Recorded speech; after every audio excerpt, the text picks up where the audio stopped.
안녕하십니까. 네, 명호스트입니다. 반갑습니다. 오늘은요, 약을 드시지 마십시오에 대해서 한번 말씀드려 보겠습니다. 제가 여기서 이야기하는 약이라는 거는요, 대증요법 약을 이야기하는데요, 대부분 급성질환이 아닌 만성질환일 때 먹는 약을 지칭하고 있습니다. 저는 아토피가 있는데요, 그런데 약을 안 먹고 있거든요. 약을 먹지 않기 때문에 제 몸에는요, 경보장치가 잘 작동하고 있거든요. 예를 들어서요, 제과점 빵이 맛있지 않습니까? 설탕과 밀가루로 만들었으니까 얼마나 맛있습니까? 저도 좋아하는데요. 그런데 그런 빵을 먹고 나면요, 하루 이틀이 지나면 어김없이 이렇게 막 가렵거든요. 그렇게 되면 제 스스로가 알게 된다는 겁니다. 아, 빵을 먹지 말라는 거구나, 이렇게 알게 된다는 겁니다. 그리고 스트레스를 너무 받거나 아니면 무리를 해가지고 몸이 피곤해져도 역시 피부가 안 좋아지는데요, 그렇게 되면 저는 알아차린다는 겁니다. 스트레스를 받지 말라고 하는 거구나, 무리를 하지 말라고 하는 거구나 하는 거를 내가 내 스스로 알게 된다는 겁니다. 잘못된 길에는요, 잘못된 길이라고 이렇게 알려주는 이정표가 필요한데요, 그게 바로 통증이고 알러지라는 겁니다. 그런 불편함이 있어야 내가 내 행동에 스스로 브레이크를 건다는 겁니다. 그래야 더 악화가 안 되거든요. 그러니까 아파야 산다는 거죠. 아프고 가렵고 괴로운 게 감사한 일이라는 겁니다. 저는 최근에 4주 동안요, 허리가 너무 아팠었는데요, 그래서 기침도 못했거든요. 기침을 탁 하는 순간 허리가 너무 아프더라고요. 아직까지 완벽하게 다 나은 건 아닌데요, 이렇게 허리가 길게 아픈 적이 없었거든요. 이렇게 길게 허리가 아프다 보니까요, 그제서야 내가 왜 이렇게 아프지?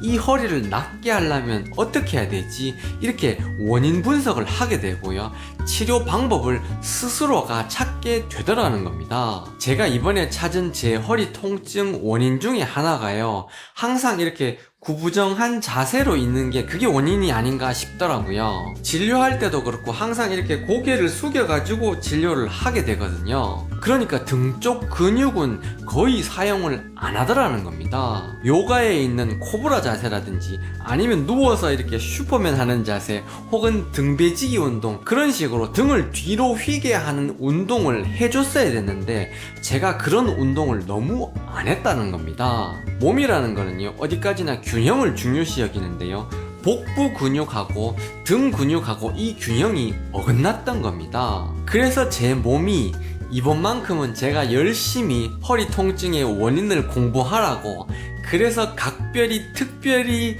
길게 제 허리가 아팠던 게 아닌가, 이런 생각이 들더라는 겁니다. 모든 사람이요, 각자 본인만의 아픈 곳이 있다고 저는 생각을 하거든요. 제 책 제목도 있지 않습니까? 모든 일에는 원인이 있다 그러지 않습니까? 모든 질병에는 또 원인이 있다고 하지 않습니까? 바로 그거라는 겁니다. 모든 질병에는요, 원인이 있는데요, 그 원인의 대부분이 내 생활 습관이라는 겁니다. 내 생활 습관 중에서 어느 것이 잘못돼가지고 내가 이렇게 아픈지 그 원인 파악을 스스로 해야 된다는 겁니다. 내 몸 아픈 거를요, 내가 가지고 있는 질병에 대해서 공부하고 연구하고자 하는 그 동력원으로 사용을 해야 된다는 겁니다. 내 몸이 오랫동안 아픈데도 불구하고 그냥 가만히 있으면 안 된다는 겁니다. 원인을 철저하게 조사하고 어떻게 하면 안 아플 수 있는지, 내 병을 치료할 수 있는 사람은 어디 가야 만날 수 있는지, 그걸 스스로 연구를 해야 된다는 겁니다. 배고프고 돈이 없어서 서러운 그 감정, 그거를 이용해가지고 내가 부자 되는 공부를 하고 내가 부자 되는 동력원으로 사용을 해야 된다는 겁니다. 예를 들어서요, 도박 중독인 사람이 있다고 가정을 하잖아요. 그러면 저는 이런 사람은 절대 도와주면 안 된다고 생각하거든요. 남들한테 무시당해보고 쪽팔려보고 서러워 봐야, 그래야 도박 중독 그거를 이렇게 고칠 수가 있다고 저는 생각을 하거든요. 마찬가지로요, 돈도 안 벌고 무능한 남자가 있다고 가정을 하잖아요. 돈도 안 벌고 자기 개발도 안 하고 외모에도 신경 안 쓰고 그런 남자가 있지 않습니까? 이런 남자는요, 당연히 주변에 여자가 없을 거 아니겠습니까? 이런 사람한테는 여자가 없어야 된다는 겁니다. 여자가 없어야, 충분히 외로울 만큼 외로워 봐야, 그래야 자기가 자기를 돌아보게 된다는 겁니다. 그래야 자기의 외모도 가꾸고 옷도 사고 스펙도 쌓고 돈도 벌고 차도 사고 그렇게 된다는 겁니다. 그게 자연의 이치라는 겁니다. 그런데 만약 이 사람이요, 집에서 야동을 본다고 하잖아요. 그렇게 되면 이 사람은 자기 개발을 할 수 있는 그 동력원을 잃어버리게 된다는 겁니다. 이 사람한테 도와주는 게 아니라는 겁니다.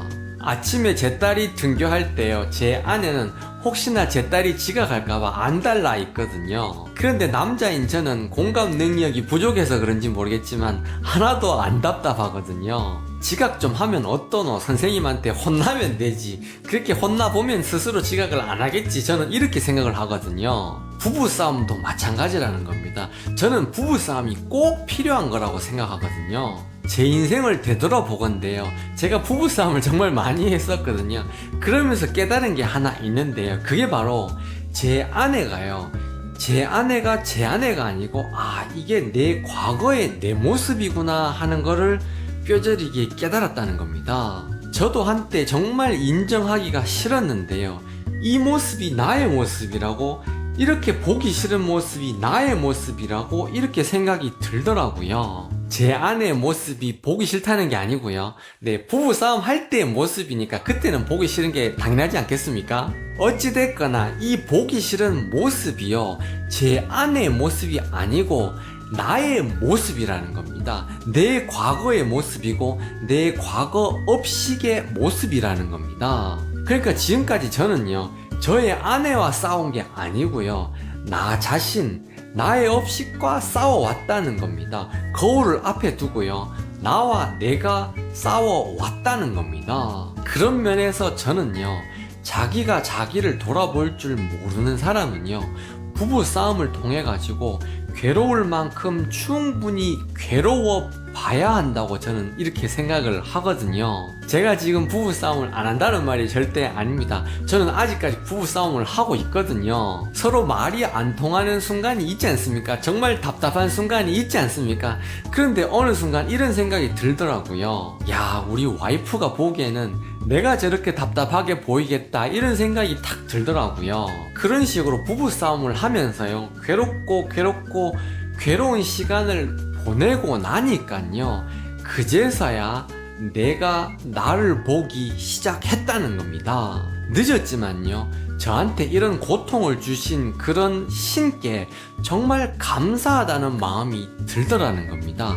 왜냐하면요, 그런 고통이 아니었으면요, 저는 제 자신을 볼 수 없었을 것 같거든요. 제가 얼마나 비열하고 이기적이고 내로남불하는 사람인지 그거를 제가 몰랐을 거라는 겁니다. 아직까지 다는 모르겠지만요, 네, 1%는 이제 알게 되었다는 겁니다.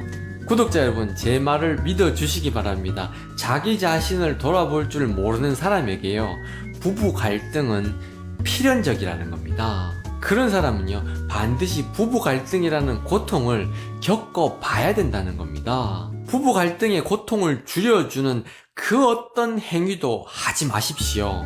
예를 들어서요, 바람을 핀다거나 아니면 술에 의지한다거나 아니면 이혼을 한다거나 그렇게 고통을 피하면 안 된다는 겁니다. 오롯이 고통을 느끼시고 그 고통을 통해서 내가 내 자신의 모습을 볼 수 있어야 된다는 겁니다. 내가 지금 먹고 있는 약은 뭔지, 나의 고통을 잠시 줄여주는 나만의 약은 뭔지, 그것을 한번 곰곰이 생각을 해 봐야 된다는 겁니다. 그것이 과연 축복인지 재앙인지 한번 곰곰이 생각해 보시기 바랍니다. 여러분의 건강과 행복과 지혜 증득을 늘 기원하겠습니다. 명고속돌이였습니다. 감사합니다.